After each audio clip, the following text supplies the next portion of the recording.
Ako po si Helen Panis, 1993-1994 I'm in Hong Kong as a domestic helper. So ngayon mga 22 years na ako dito nagtatrabaho bilang isang OFW. Ang hirap talaga kasi bago ka makauwi, tapusin mo muna talaga yung kontrata.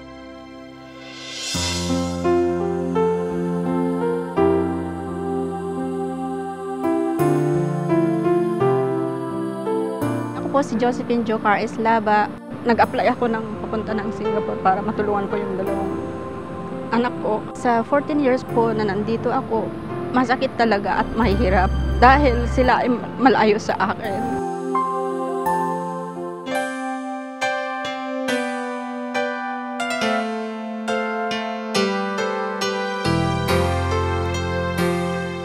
Ako po si Vernalici Degamo Espina. 7 years na ang OFW sa South Korea. Ang kalaban mo talaga is homesick. Bang parang nagkakasakit ka lagi, pero ang sa akin, nilalakasan ko yung loob ko through prayers.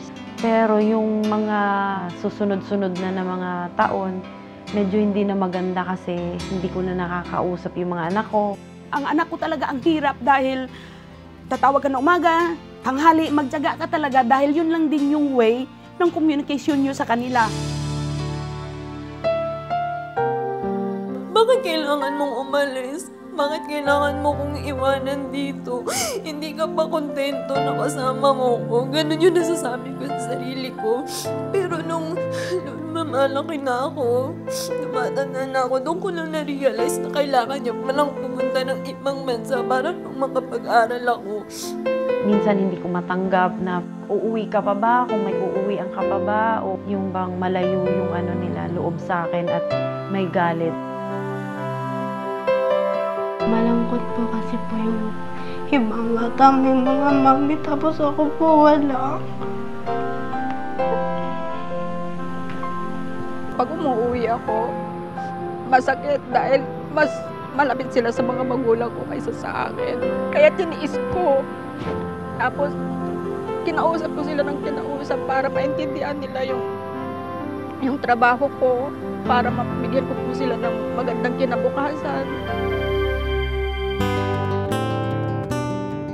Kami mahihirapan kasi yung mom namin sa ibang bansa, tapos kami andito. Ang pangarap ko po ngayon ay magsama kaming tatlo.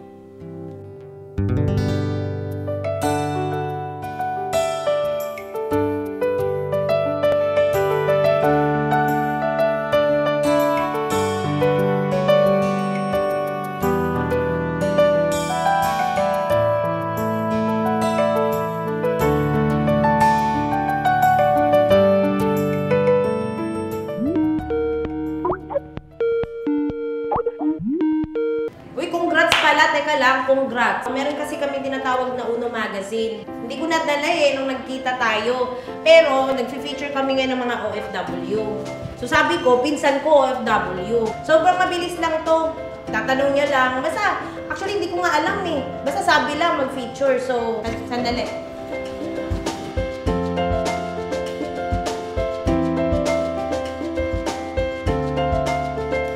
Hi, Berna!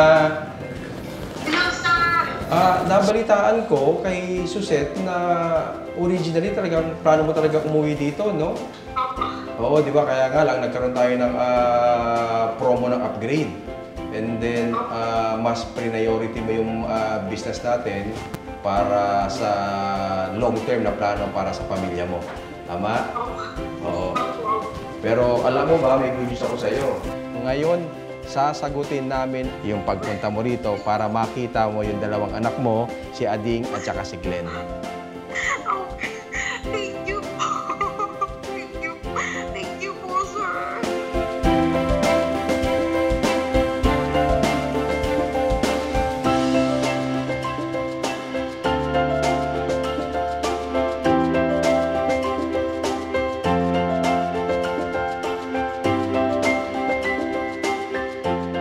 Sa haba ng taon na hindi ko sila nasilbihan, nakakalimutan ko na nga kung paano ko titimplahin.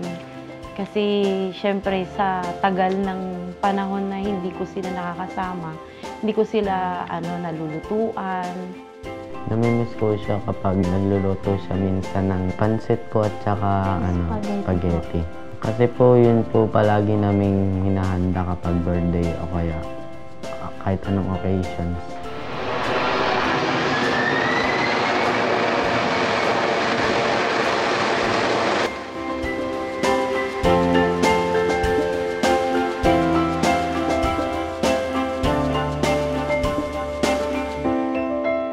Punta ko ng Bacolod, nag-aabang doon yung aking anak. Of course, gusto ko na rin siya makita. And of course, may mga plano kami na kasi talaga mga plano namin kung saan kami pupunta together with my family. Ito na yung hinihintay ko na humawak ka lang pala sa kanya, maniniwala ka lang. Time will come talaga, marating mo rin. Talagang huwag ka lang bumigay. Huwag ka mag-quit. Ma'am, excuse me po. Meron lang pong gustong mag-message sa inyo. Salamat po. On behalf of Uno, ayun, nagpapasalamat kami sa iyo. Una sa lahat, alam ko napakalaki ng sakripisyo mo bilang OFW.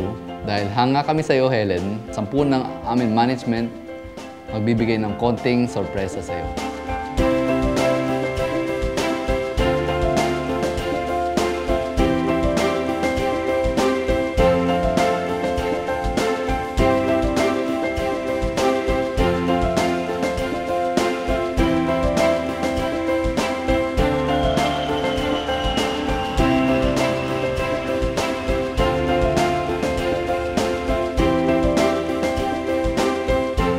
Lagi nilang tinatanong pagkausap ko sila na, Ma, kailan kami pupunta dyan? Sabi ko, siyempre hindi ko masagot-sagot. Tsaka na lang pag uwi ko, ganito.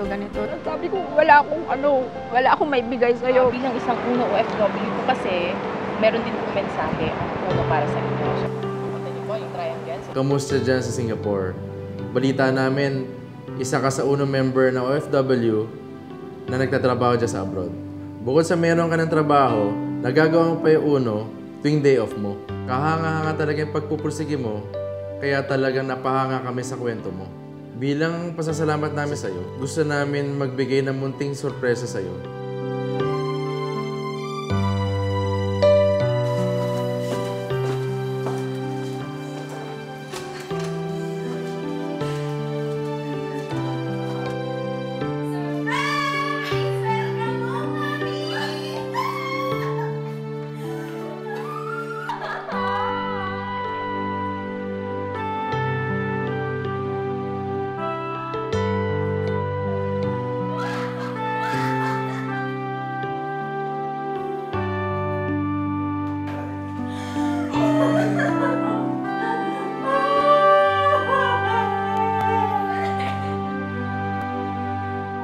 Gusto namin magbigay ng munting sorpresa sa'yo.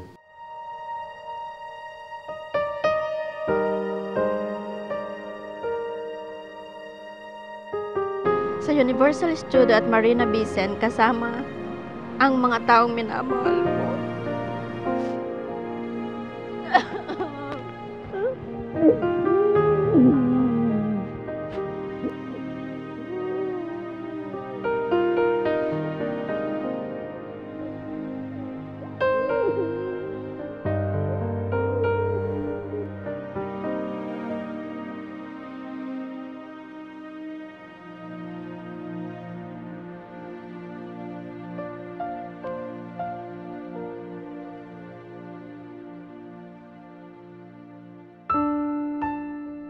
Parang nagsisilbi ako sa ibang tao para din sa kanila.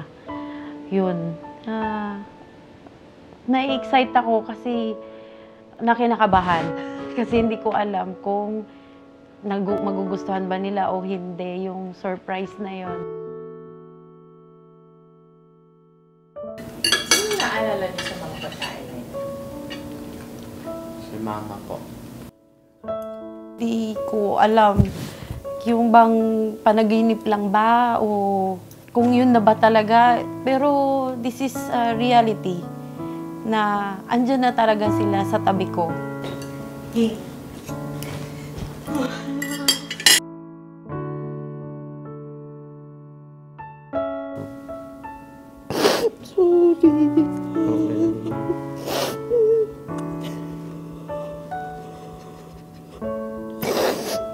Sa graduation mo, ha?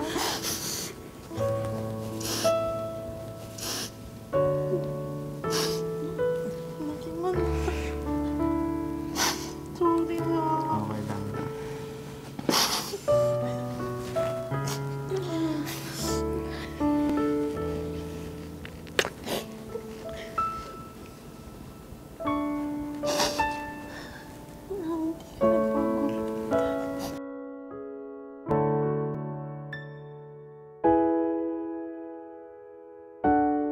Masasabi ko lang po sa dalawa kong anak, sa kay Mark, kay Andrea, totally fulfilled my dream dahil sa ngayon, ito na po yung hinihingi nila na magkasama kami. Ito po yung pinaka-moment namin na nagsama po kami.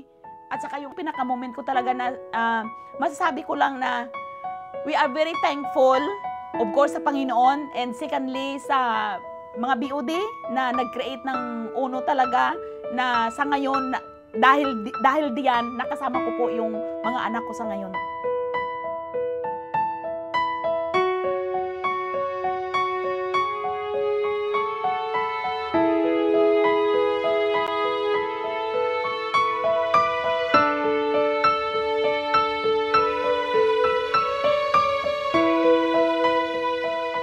Sa UNO ay walang imposible na marating yung mga pangarap ko. Tuloy-tuloy po yung gagawin ko para lahat ng mga pangarap ko sa buhay at makasama ang aking mga anak ay matupad mula kay UNO.